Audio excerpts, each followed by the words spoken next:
Au dernier jour pour faire un saut à la Paris Games Week qui se tient à Porte de Versailles à Paris. L'occasion de découvrir l'engouement pour le e-sport. En clair, des compétitions de jeux vidéo où des joueurs affrontent seuls ou en équipe d'autres joueurs depuis une console ou un ordinateur. Tour d'horizon à la Paris Games Week avec Thomas Guiguenot. Dans les couloirs de la grande messe française du jeu vidéo, des milliers de personnes se dirigent vers le hall où se trouve une arène.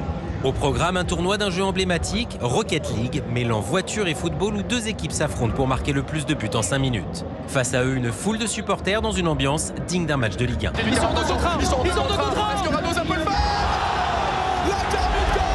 Aujourd'hui, l'e-sport est un sport à part entière et se développe vite avec la multiplication de tournois et d'événements, mais aussi avec la construction de stades dédiés comme celui prévu à Évry l'année prochaine.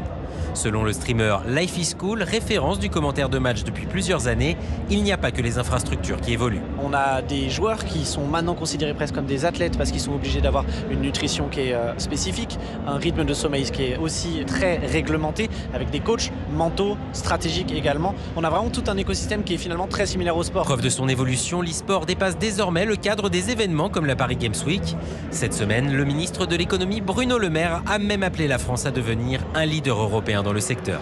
Le reportage européen de Thomas Guiguenot.